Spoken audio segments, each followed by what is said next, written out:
নমস্কার, আমি জ্যোতিষ আচার্য শ্রী পারিজাত।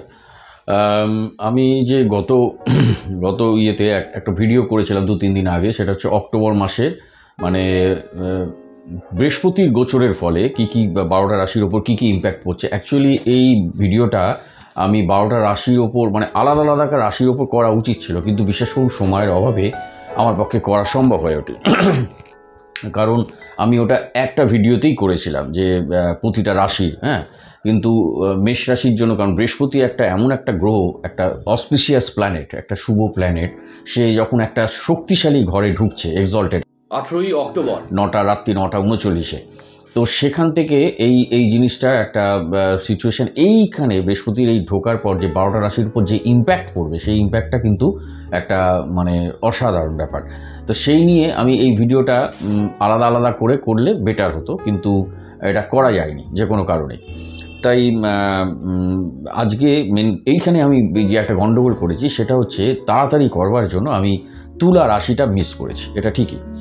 তো যাই হোক, এটা তুলা রাশির সাপে বড় হলো কিনা জানি না, তুলা রাশির জন্য আলাদা এই ভিডিওটা আমাকে করতে হচ্ছে। সেটা কারণ তুলা রাশি অক্টোবর মাসটা আমি বলে দিচ্ছি, তুলা রাশি তার সাথে বৃহস্পতির গোচরটা আমি একটু আলোচনা। অনেকে কমেন্টস করেছে, দাদা আপনি তুলা রাশি কী দোষ করলো। অ্যাকচুয়ালি তুলা রাশি কোনো দোষ করেনি, আমি যেহেতু তাড়াতাড়ি করতে গেছি ব্যাপারটা, মানে আলাদা আলাদা করে যদি প্রত্যেকটা ভিডিও করতাম, মেষ রাশির কী ফল হবে অক্টোবর মাসে বৃহস্পতির গোচরের ফলে, বিষের কী ফল হবে, কিন্তু সেটা সময়ের অভাবে করতে পারিনি। কারণ আমি একটা একটা জায়গায় চাকরি করি, আমার এখনও 2 বছর রিটায়ারমেন্ট বাকি আছে। সেই অনুযায়ী আমি অনলাইনে করছি, যার ফলে আমি কোথাও এখনও বুঝতেও পারছি না সেভাবে। আমাকে অনেক জায়গা থেকে অফার আসছে, বিভিন্ন জায়গা থেকে, কিন্তু আমি সময় দিতে পারছি না যাই তাদের। তো আপনারা এই নিয়ে একটুখানি অ্যাডজাস্ট করেন। আমি অবশ্যই যে মানে এই অনলাইনে মানে ইউটিউবে আমি এমন কিছু জিনিস সাবজেক্ট আপনাদের বলতে থাকবো, তারা আপনার ঘরে বসে অনেক সময় জ্যোতিষীয় বিভিন্ন রকম জ্যোতিষশাস্ত্রের বিভিন্ন রকম আইডিয়া হয়ে যাবে এবং নিজের হরোস্কোপটা নিজেই চিনে নিতে পারবেন কীভাবে।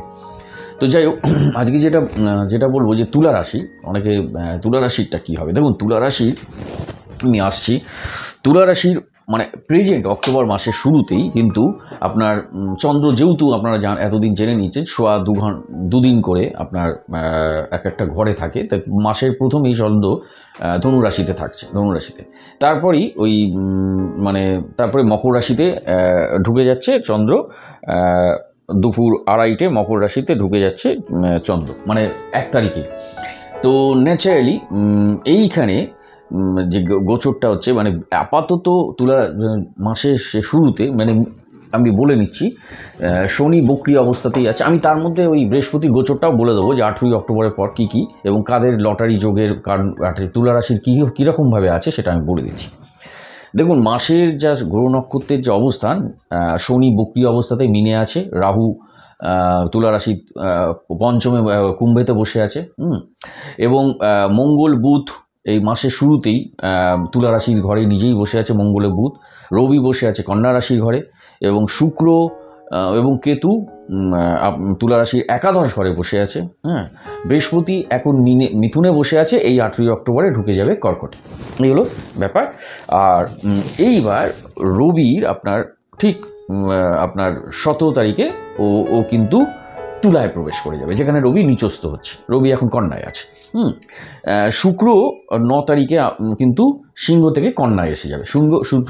যেহেতু শুক্র তখন দ্বাদশে চলে এলো, 12th হাউসে, এবং শুক্র ওখানে কিন্তু ডেভিলেটেড মানে শক্তিহীন, এক্সল্টেড হচ্ছে মীন রাশি থেকে, ডেভিলেটেড মানে শক্তিহীন। শুক্র এখানে শক্তিহীন, বাট দ্বাদশে কিন্তু শুক্র ভালো ফল দেয়। কিন্তু প্রবলেমটা হচ্ছে, দ্বাদশে ভালো ফল দিলেও শুক্র যেহেতু এখানে একটা ডেভিলেটেড শক্তিহীন হয়ে থাকছে, তাই এই ব্যাপারে বলবো যে প্রেমের ক্ষেত্রে এখানে একটু সাবধানে থাকতে হবে। আর যারা একটু প্রেম করার ব্যাপারে, রিলেশনশিপ যে কোনো বিবাহিত, এখন এই একটা মাস অন্তত যতক্ষণ কন্যা রাশিতে শুক্র বসে থাকবে, ততদিন কিন্তু আপনারা প্রেমের ব্যাপারে বা কোনো বিয়ের সম্বন্ধটাও ব্যাপারে কিন্তু একদম না যাওয়াই ভালো, একদম ধীর স্থির শান্ত হয়ে থাকা ভালো। এই জিনিসটা কেটে যাবে যখন 2/11-তে শুক্র আবার তুলা রাশিতে প্রবেশ করে নিজের ঘরে ঢুকে যাবে এই 2রা নভেম্বর। তখন কিন্তু নভেম্বর মাসটা আপনাদের জন্য কিন্তু ফাটাফাটি ভালো, বিবাহের দিক দিয়ে এবং সম্বন্ধ করে বা প্রেম রিলেশনের দিকেও খুবই ভালো। কারণ এখানে প্রেমের ক্ষেত্রে পঞ্চমে রাহু বসে আছে। রাহু কিন্তু আপনাকে পঞ্চম স্থান, প্রেমের স্থান ইলিউশন করাবে। ইলিউশন মানে কি? ভুল প্রেম করাবে, ভুল মানুষকে চুজ করাবে, তাদের সামনে নিয়ে আসবে। এটা একটা করিয়ে দেবে এইটা। এবং মঙ্গল যেহেতু আপনার নিজের ঘরে এখন বসে আছে তুলা রাশির, ও হচ্ছে দ্বিতীয় পতি এবং সপ্তম পতি। তাই সপ্তম মানে বিবাহ থেকে জেলে এই মঙ্গল তুলা রাশির ঘরে বসে আপনার পারিবারিক জীবনে একটু খটর মটর লাগাবে। হ্যাঁ, তাই যদি যাদের বিবাহিত জীবন যারা কাটাচ্ছেন তুলা রাশি, তারা কিন্তু একটু কথার সংযম রাখবেন। কথার মধ্যে একটু উগ্রতা চলে এসে মঙ্গল আপনাকে ডিস্টার্ব করতে পারে। মঙ্গল আপনাকে একটা মানসিকভাবে একটা টালমাটাল করে। তাই জন্য বলবো শনি মঙ্গলবার যদি পারেন আপনারা, যাদের সময় আছে, একটু হনুমান মন্দিরে গিয়ে পুজো দিন এবং একটা মেটে সিঁদুর, একটা লাড্ডু দিয়ে পুজো দিন, দেখবেন এবং সেই মেটে সিঁদুর পুজো দেওয়ার পর নিজের মাথার সিঁদুতে মেয়েরা লাগাতে পারেন বা স্বামীর মাথায় এসে লাগিয়ে দিলেন, তাহলে দেখবেন দাম্পত্য কলহটা একটু কম থাকবে। এই মাসটা কিন্তু একটু মঙ্গল আপনাদের একটু ইরিটেট করবে। এইটা একটা বলতে পারি। এইবার হচ্ছে আপনার বুধ 24শে অক্টোবর বৃশ্চিকে ঢুকছে, ঠিক আছে, কোনো অসুবিধা নেই। বৃহস্পতির এইবার যেটা মেইন গোচর হচ্ছে বৃহস্পতি যখন এখানে ঢুকছে, কিন্তু তার আগে আমি আরেকটা বলি, শনি কিন্তু আপনাদের ষষ্ঠে বসে আছে, 6th হাউসে। 6-এ কিন্তু শনি ভালো ফল দেয়, খারাপ না। শনি কিন্তু যেহেতু 3, 6, 10, 11, আপনাদের আগেও বলে দিচ্ছি, 3, 6, 10, 11 উপচয় হাউস, এইখানে কিন্তু অশুভ গ্রহরা রাজযোগের মতো ফল দেয়। তো শনি এখানে আপনার রেট্রোগ্রেড হয়ে আছে। রেট্রোগ্রেড মানে মিনের, কিন্তু সেটা 6 নম্বরে আছে বলে আপনি কিন্তু যত দিন যাবে মানে আপনি কিন্তু শরীর স্বাস্থ্যটা আপনার কিন্তু ভালো হবে এবং আপনাকে বেশি জ্বালাবে না। কি জ্বালাবে? সেটা হচ্ছে যারা কোমরের নিচে বা কোমর সংক্রান্ত ব্যথায় ভুগছে বা কোমরের নিচে পায়ের পোর্শনে একটু সাবধানে সতর্ক থাকবেন। এই মাসটা একটু চোটাঘাত লাগতে পারে, বেশি না, একটু টুকটাক চোটাঘাত লাগতে পারে। তা এইখানে মানে যেহেতু শুক্র যখনই আপনার এই 9 তারিখে ঢুকবে তুলা রাশির ঘরে, তখন শনি শুক্র দৃষ্টি বিনিময় হবে। তা শনি শুক্রের দৃষ্টি বিনিময়, শনি যেহেতু শুক্রের বন্ধু, তাই শুক্রকে বেশি জ্বালাতে চাইবে না। যদিও শুক্র ডেবিলেটেড হয়ে আছে, মানে শক্তিহীন হয়ে আছে। তাই সংযম রাখাটা ভালো। এইবার বলছি বৃহস্পতির এই গোচরটায় কী হবে, মানে যেটা আগের ভিডিওতে করেছিলাম 12টা রাশিরই করে ফেলেছিলাম, মিস হয়েছে তুলা রাশির জন্য। তাই তুলা রাশির জন্য আলাদা ভিডিও একটা এক্সট্রা হয়ে গেল। আমি মানে এটা অনেকে বলেছিল যে দাদা 12টা রাশির মানে টোটাল গোচরটা নিয়ে অনেকে করে, অনেক জ্যোতিষের অ্যাস্ট্রোলজার করেছে, কিন্তু আমার পক্ষে বিশেষ করে সময় হচ্ছে না যে আমি 12টা রাশির আবার একটা 12টা সিরিজ, এখন আমি প্রেমের সিরিজটা বানাচ্ছি, মানে প্রেমের চোটাঘাত এখনও বাকি আছে, মানে মকর, কুম্ভ, মীন। তাই এই আবার এটার একটা 12টা রাশি করা গোচরে, বৃহস্পতি গোচরে, এটা করলে বেটার হতো, আলাদা অনেক ডিটেলস বলা যেত, কিন্তু আমি পারিনি, সরি। তাই বলছি তুলা রাশির জন্য এটা বানাতে বাধ্য হলাম। অনেকে কমেন্টস করেছে, কারণ তুলা রাশির যখনই মিথুন থেকে এই 18ই অক্টোবর 9:39 ঢুকবে, আপনাদের কিন্তু কর্মের জায়গাটা কিন্তু ফাটাফাটি হয়ে যাবে। আপনারা যারা নতুন কর্ম করছেন, পারিবারিক জীবন একটু ডিস্টার্ব, আমি এখনও বলছি পারিবারিক জীবনে কিন্তু সংযম রাখতে হবে। পারিবারিক জীবনটা একদম এই মাসটা অন্তত। কিন্তু কর্মের জায়গাটা, আপনি যারা শিক্ষকতা করছেন, যারা জনসেবামূলক কাজ করছেন, যারা বিভিন্ন রকমের মানে কি বলতে এই সব কাজগুলোতে তাদের কিন্তু একটা নতুন যোগাযোগ পেয়ে যাবে। তুলা রাশির যেহেতু মানে কর্কট রাশিতে বৃহস্পতি শক্তিশালী হচ্ছে, তাই ন্যাচারালি ওর দৃষ্টি গিয়ে পড়েছে কিন্তু দ্বিতীয় ঘরে, ফ্যামিলির ঘরে। যখনই 18ই অক্টোবরের পর আপনার বৃহস্পতি তুলা রাশি এই কর্কটে ঢুকে যাবে, আপনার এই যে ফ্যামিলি ডিস্টার্ব একটু খটর মটর চলছিল না, এটা কিন্তু কেটে যাবে অনেকটা। কারণ দ্বিতীয় ঘরে আপনার দৃষ্টি ফেলে দিয়েছে বৃহস্পতি। যেই 18 অক্টোবর দৃষ্টি ফেলবে, আপনার কিন্তু ফ্যামিলিতে আবার একটা হারমোনি, আবার একটা সুন্দর একটা মধুর সম্পর্ক সকলের মধ্যে তৈরি হবে। এবং সবচেয়ে চতুর্থ ঘরে আপনার গৃহসুখের ঘরেও দৃষ্টি ফেলে রেখেবে। এবং সবচেয়ে বড় কথা আপনার ষষ্ঠ ঘরকে, রোগের ঘরটাকেও, এবং আইন মামলা মোকদ্দমা আদালত যেগুলো যারা এইসব জায়গায় যে তুলা রাশিরা করছিল 18ই অক্টোবর পর ভালো রেজাল্ট পাবে একদম। এবং শনির ওপর দৃষ্টি পড়বে। শনি ষষ্ঠে থাকার জন্য শনির ওপর দিয়ে যেটা হচ্ছে, আর যে এইবার যেটা হচ্ছে ফাটকাবাজি লটারিতে, যেটা বলতে চাইছেন মানে লটারি, এই ফাটকাবাজি লটারিতে হ্যাঁ তুলা রাশিও একটু গেইন করবে, বিরাট না করলেও করবে। কেন না তুলা রাশির পঞ্চম ঘরে রাহু বসে আছে, পঞ্চমে রাহু তস্ত থাকে, অনেক সময় ফাটকাতে পয়সা দেয়। হ্যাঁ, তো ন্যাচারালি পঞ্চম ঘরে রাহু পূর্ব ভাদ্রপদ বৃহস্পতি নক্ষত্রেই বসে আছে।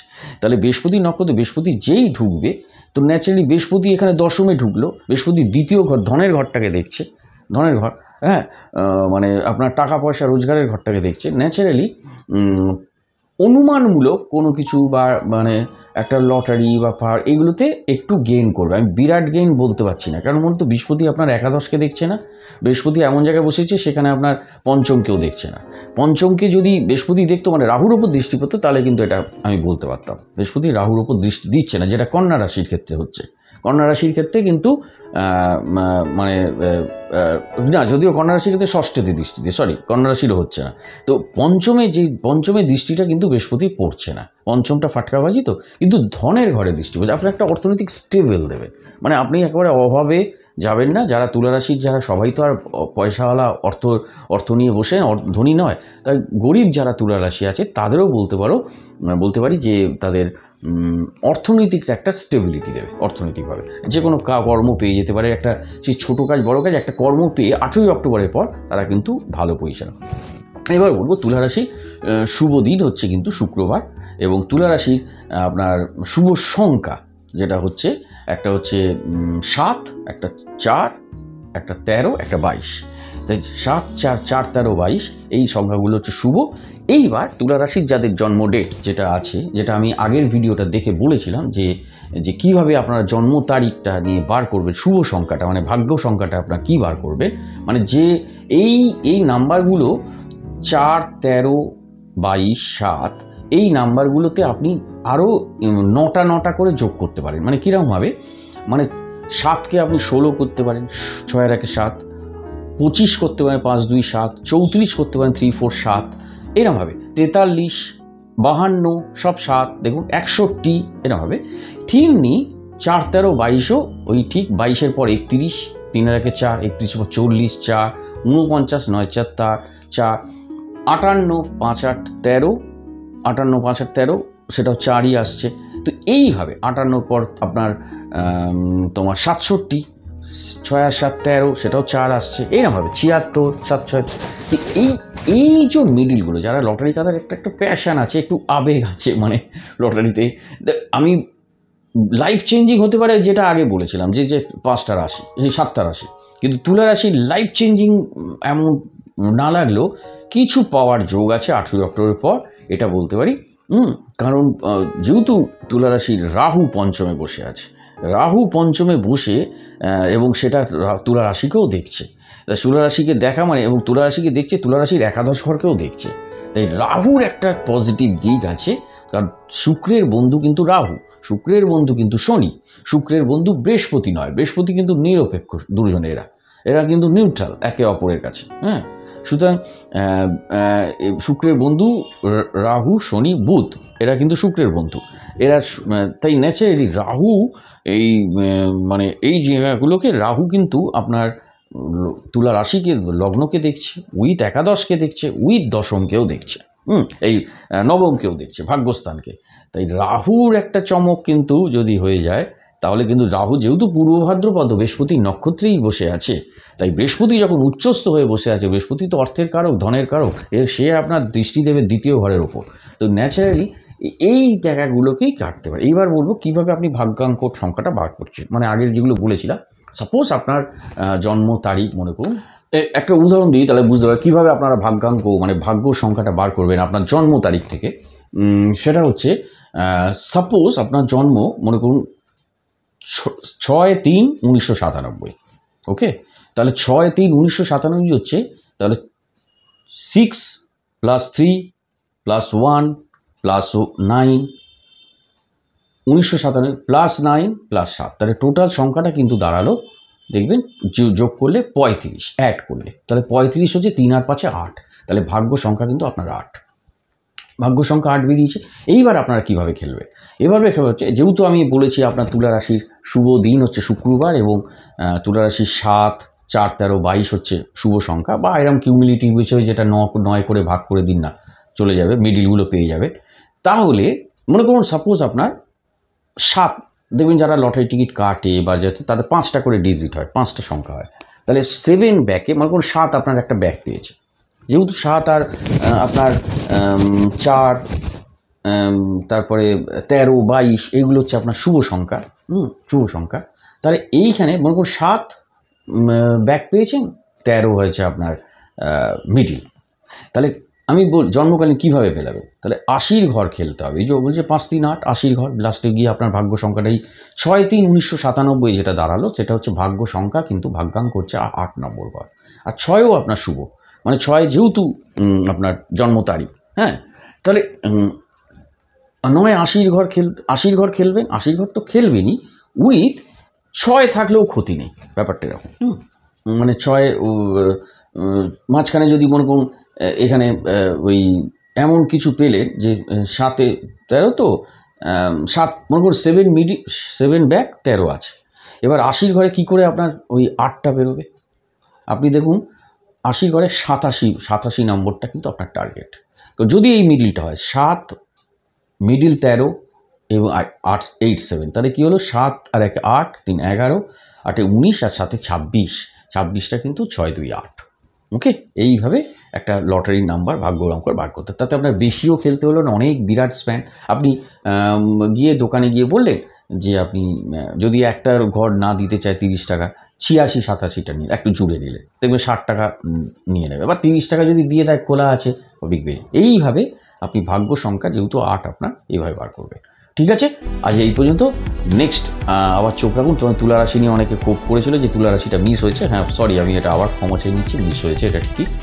আমি তাড়াতাড়ি করতে গিয়ে, তাড়াতাড়ি সময়ের অভাবে 12টা রাশি বলতে গিয়ে তুলা রাশিটা মিস করে ফেলেছি। নেক্সট আমি আবার ভিডিও যেটা চলছে সিরিজ, এটা প্রেমে কারা চৌঠাঘাত পেতে পারে, মকর রাশিটা বাকি আছে, কুম্ভ বাকি আছে, next Makar. Okay, thank you very much, সকলে ভালো থাকুন, নমস্কার।